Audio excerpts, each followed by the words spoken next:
Hello guys, welcome back once again to this new tarot reading. This time I'm going to do a reading for Blackpink members, Jennie and Lisa, friendship, relationship reading.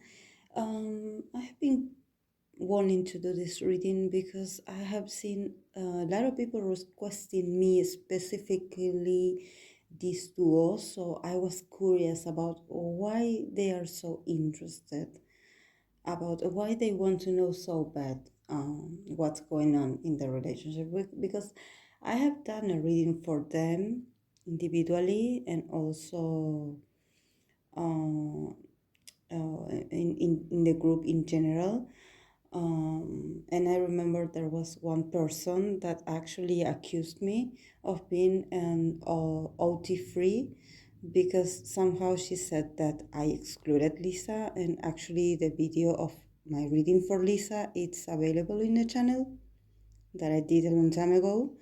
So I don't know, I don't understand sometimes people, but anyways, so let's start with the girls. I know about them. I know that they Jennie, for example, is a Capricorn with the moon in Scorpio, and Lisa it's an Aries with the moon in Scorpio. So you definitely can expect a lot of emotions, especially strong emotions and strong like perceptions or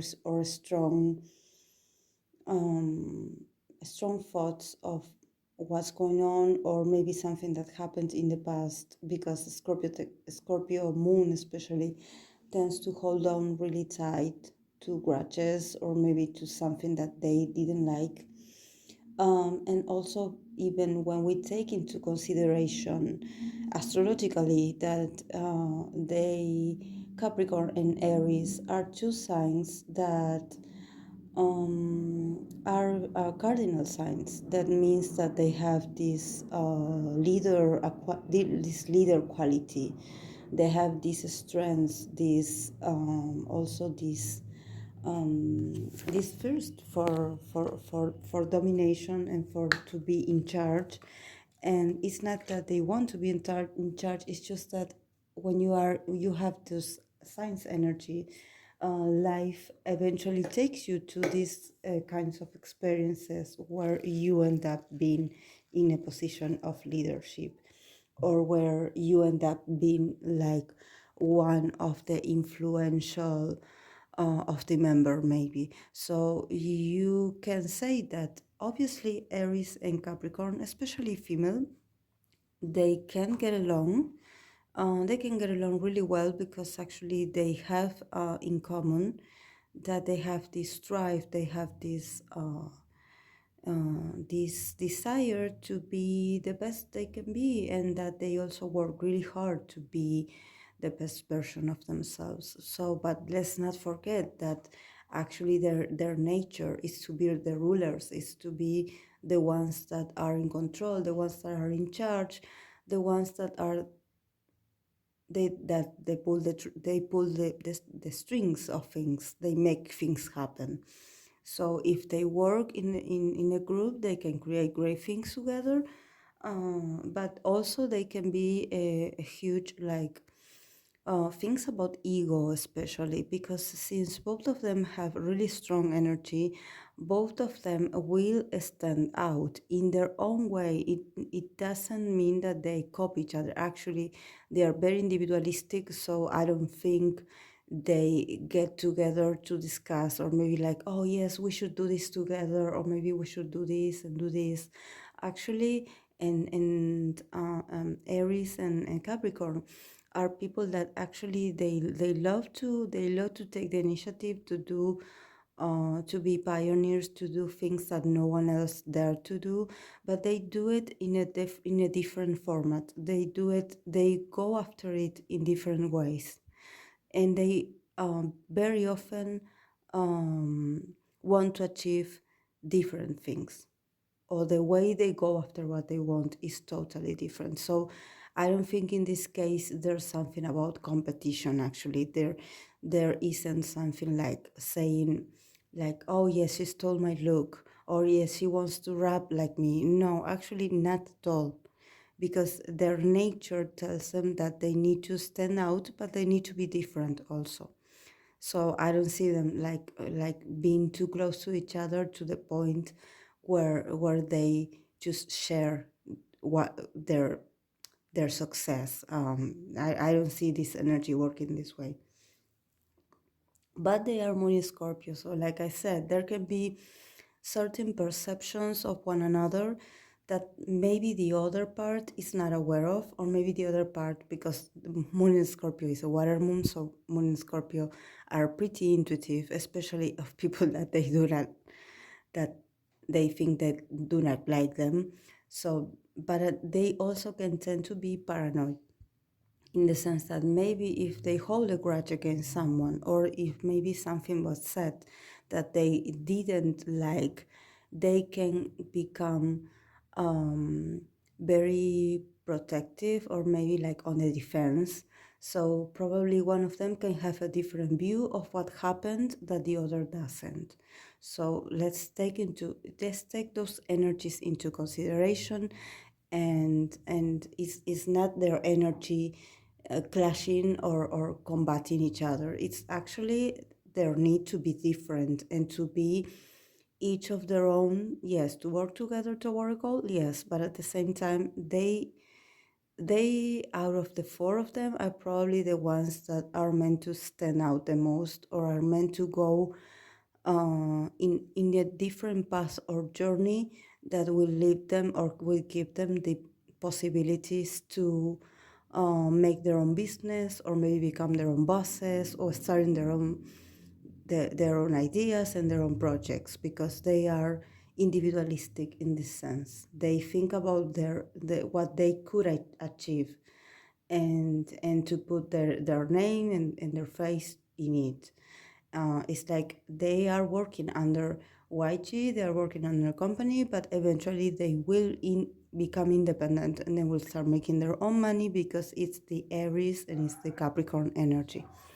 So in the left side, I placed Lisa, and in the case of Lisa, the cards that came out is the Devil, the Six of Cups, and the Five of Pentacles.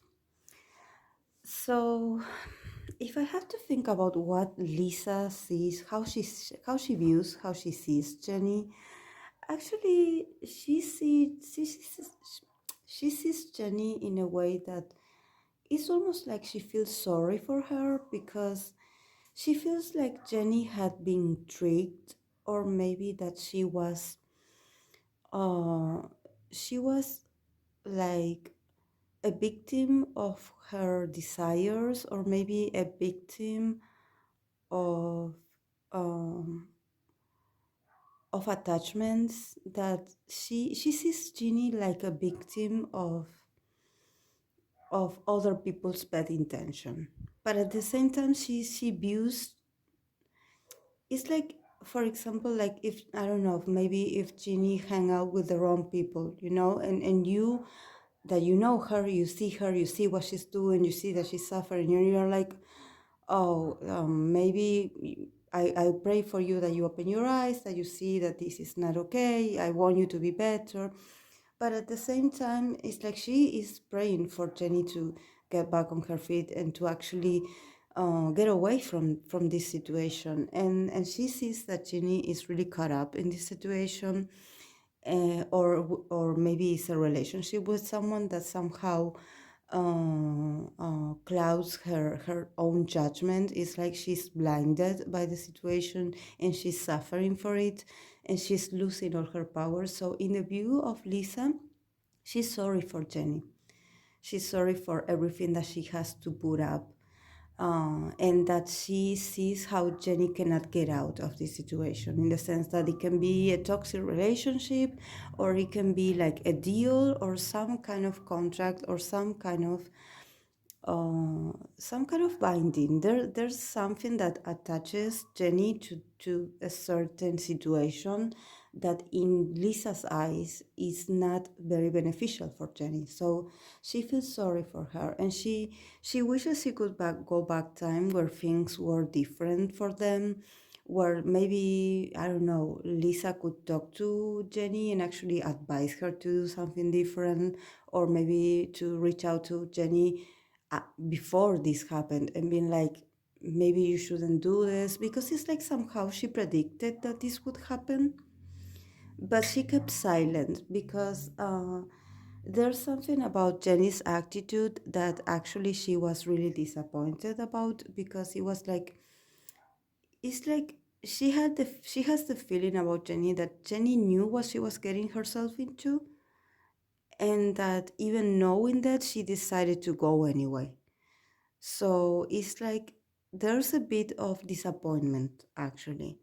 It's not personal, it's not deep, it's not, but it's like she sees her in this kind of attachment, in this kind of not so good situation for herself. And she's like, I wish you wouldn't have to go through this. I wish you could be stronger. I think that in this sense, I believe that Lisa, maybe somehow she is a bit more rational in this sense, and I believe that Jenny is maybe too emotional in the sense that she gets caught up easily in these kinds of situations where everything is manipulated, or where she ends up being manipulated. And it's like she disguises herself in this attitude of, I'm okay, I got this, I know how to handle this, and actually then she ends up really heartbroken and really. So I don't know if it has to do with I don't think it's the dating scandal. I think there's other things behind this. There's like an agreement, there's something that she said yes to that actually like put her in a not very beneficial situation for herself. So it's like somehow other people are taking care of advantage of her image. So for Lisa to see this is like, it's not to be like on, and yes, I told you so, like I think, but it's just that she thought that Jenny got this. I mean, she thought that Jenny would get out of this easily, or that she would learn her lesson, because I have the feeling that this is something that had been going on for a while. So maybe for Lisa, it's like, well, you should have learned about what happened the last time, and you should have been more careful. But at the same time, these things, these thoughts that she has, that she feels, is not something that she can open up and talk to Jenny about, because she understands Jenny. She understands where Jenny comes from. She understands that Jenny is very sensitive, despite of what everyone says about the way she behaves, or the way she looks. Jenny is really sensitive. And actually, she's really emotional. So sometimes, yes, she gets carried away by these emotions. She gets really excited. She thinks things going to be different, and all of a sudden, boom, she is stuck in a situation where she cannot get out of.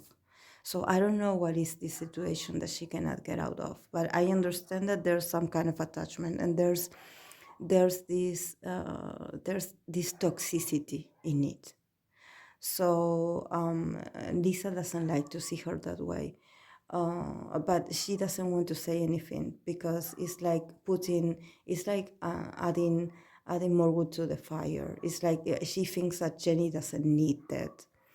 That she will be there to comfort her, but and also she believes in Jenny. I think that she just wants to see Jenny stand out for herself. She just wants to see her rise, because I think she believes that Jenny is really strong, but at the same time she's really perceptive, and she knows that deep inside Jenny is really is someone that needs a lot of love, despite of not showing it. She's someone that craves a lot of love. And that's why sometimes she gets into these confusing situations for herself, that then she doesn't know how to get out of them. So in the case of Jenny, we have the King of Cups, the Ten of Swords, and the Ten of Cups. So for Jenny is other is other's story, in the sense that she feels like Lisa is being oppressed by someone that is older than her, that it's maybe it's probably a boss or a manager or someone that has a rank, that has a position, an important position. I don't know, maybe it can be a manager or something like that. And she feels like this person is advising Lisa wrong, in the sense that this person is like lying to Lisa and like trying to keep her in a cage, because if you see the card of the Ten of Wands, that is the oppression, you can see that there's this tiger that is inside a cage. So it's that she sees that Lisa is being advised by this person that is trying to hold her from achieving her true potential. And maybe it's a kind of boss that is like, oh no, you shouldn't do this project, you shouldn't go there. It's like it's ruining Lisa's potential and it's ruining Lisa's opportunity to shine. So she thinks that in this sense, she wants Lisa to get out of that situation soon. But at the same time, she feels like this period is going to be over for Lisa soon, because the other card is the Ten of Cups. So she sees Lisa as this very hardworking and also very very consistent, very stable emotionally. So it's like Lisa loves what she does. It's like all of them do. But it's like Lisa, maybe if Lisa feel oppressed by somehow, she's going to wait for the right time to set herself free. She's not going to fight it. Actually, she's going to learn how to flow with it. It's like Lisa, it's a bit wiser, I would say, when it comes to these people that try to contain her or that trying to push her to the corner and being like, oh no, now is not your time, don't go out, something like that. So um, and this it's like she sees that there's some kind of joy in Lisa, that Lisa enjoys everything from the process of being an artist. So even though she sees that Lisa is being oppressed, she sees that Lisa is not suffering from it. So maybe there's a kind of admiration in that sense, because I have that feeling also that Lisa is like smiling through the process, which is really weird because I would be really upset if I was her. But then you can see the different kinds of personalities. I believe also Lisa believes a lot in karma. So she's like, oh, okay, whatever is happening, whatever has been done to me, somehow things are going to turn out the way it's meant to be, because karma is a bitch. So I believe that she is really sassy in that way. She has this strong confidence, and since she's an Aries, she has this ability to be playful and to laugh and to just, yeah, she gets upset like everyone. She actually has her moments where she has a strong temper, but when it comes to business, she is like she's learning to be more adaptable, to be more flexible, because she understands that she is sometimes surrounded by snakes. So the best way for you to escape the attack of a snake is to be able to move in a zigzag and to be able to be flexible, to be fast, and to be not to become a target directly. I mean, not to sit stiff and being like with your crossed arms and being like, oh, I'm going to sue you, or I'm going to fight you, or I'm not going anywhere. No, she's like enjoying the process. She's enjoying the ride. She's like, okay, we're going to do things this way. I'm going to wait for the right time to do what I want. And she knows that once she does it, she's going to have a lot of love and a lot of support. So this is what happens that is different for Lisa, because Lisa is not attached to anything. She believes in freedom. She believes in free will. She is nobody's victim in this sense. None of them are. I mean, not Jenny. Jenny doesn't think she's a victim, but in the sense of Lisa, Lisa sees everything as an opportunity instead of like, oh my God, everyone is against me. They do not let me progress. I cannot make any progression with these people around me. She just doesn't play that card. She's just smiling her whole way through. She's just making the transition, everything that she needs to do, and she's keeping quiet, she's keeping humble, she's keeping happy and bubbly, even though inside she has her convictions and she has her strong values and she has a strong will. So she's not dumb at all. Actually, she's very strategic, and she knows that good things come to those who wait. So then the card for them, the relationship overall, it's the Five of Wands, the Page of Pentacles, the Fool, and the Two of Swords. The Two of Swords is an additional card that came out, so I took it anyways. So I think that maybe if there is a conflict in the group, it's because of a person. There's someone. Actually, if you can see, there's a figure of a male, a white male. That these cards, in the court cards, they have represent different races, and they have the picture, the faces of men or female. But this doesn't mean directly that it has to be this person. Um, but it's the energy of someone that it's always trying to cause chaos between the girls. I don't know if it's by comparing them or by praising one of them and then like talking bad about the other. Is this person the one that tries to create drama? It's someone that is really noisy. I have the feeling that it's very gossipy. I don't like it at all. But soon they will be able to start a new beginning, like a new chapter, and this person is not going to be in the middle of this, so they are going to feel really free. They cannot wait to start a new chapter, to start a new beginning together, and they will find in this new beginning an equilibrium, uh, some equilibrium that is going to be really needed for everything they want to achieve from now on, especially from 6 months to now. Um, I think they need to start over. I think they need to, both of them, but maybe because they need to open their eyes. And I think I said this about a reading that I did for Rosé, that there's someone, and I don't think it's the only person. I think there are a few that are in there. It can be a stylist, it can be anyone that talks bad about the girls. And actually, they love to point out the differences between them. Like, oh, you got this new hair color. Oh, remember this one didn't get it. She got a much nicer color because we did it last week. Something like that. Stupid comments that just create like this, like, yes, like, I don't understand what you're saying this, but okay.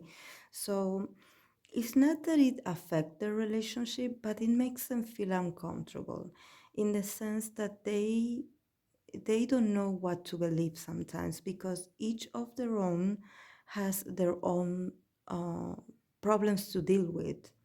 I don't see them like being together 24/7, but I know that each one of them in their own space and in their own privacy has their own issues to deal with.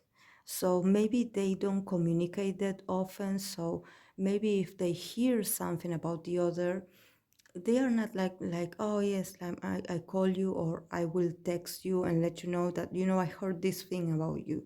No, they just hear these comments and they are like, oh, okay. Uh, um, they just don't keep in touch maybe like that often, uh, but they just yes, it's weird, especially because they, like I said, they do not compete with each other. They are so different. This way I say they are not really in touch all the time. I wouldn't say they are distant with each other, but they are not best friends either. I mean, I don't want to break anyone's heart, but actually, each of the girls have their own lives, and actually have their own uh, projects that they are doing, and some of them are doing different things. So they do get along. They love each other. They definitely appreciate each other because they went through a lot of things that we do not know of, but they are not that like soulmate level, like being all the time hugging each other and being like every day together. If I go on vacation, you go with me, or if I go to a grocery, you go with me. Yes, they meet, they see each other, but they also have other friends.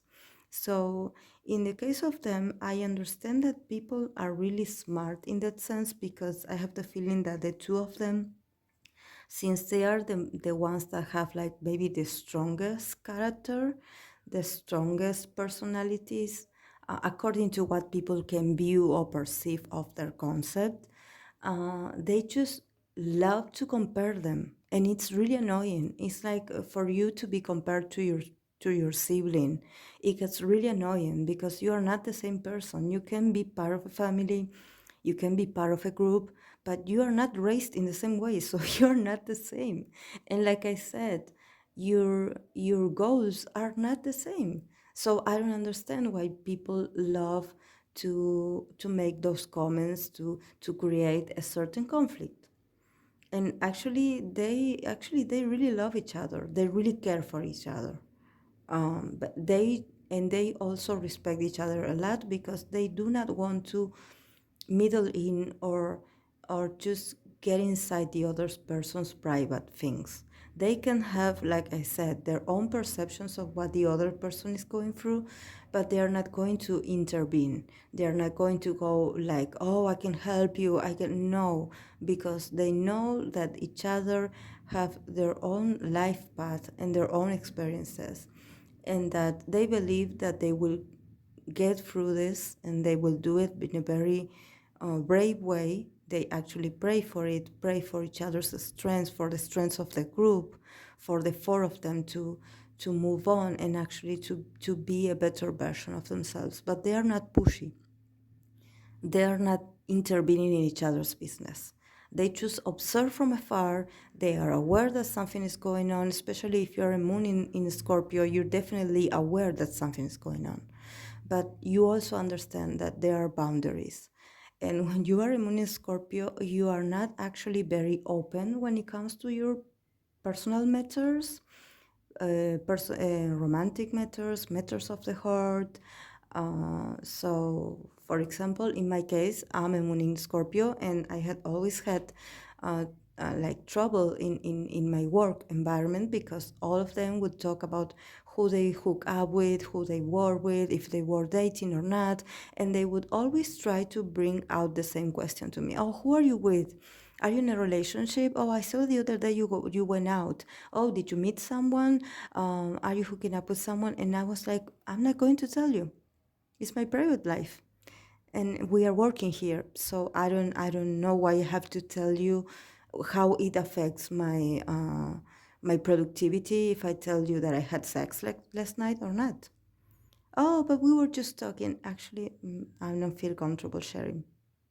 So this is very Moon in Scorpio. It's like, if you're not ready to share it, which you probably won't, nobody can get it out of you. So you can suspect, you can make your own assumptions, you can guess, you can make a lot of conspiracy theories, but you will never know the truth actually, because we are really complex inside. So you have to be, if you want to be our friend, or if you want to build a good relationship with us, you have to respect our privacy. So I'm going to leave it, guys, here. I do hope that you enjoyed it, and I hope that maybe it cleared a few of the doubts that you had. So I would love to hear from you in the comments. Maybe if you want to give me some kind of feedback or tell me a little bit about the girls, I would appreciate it. So I'll see you in the next video. Bye.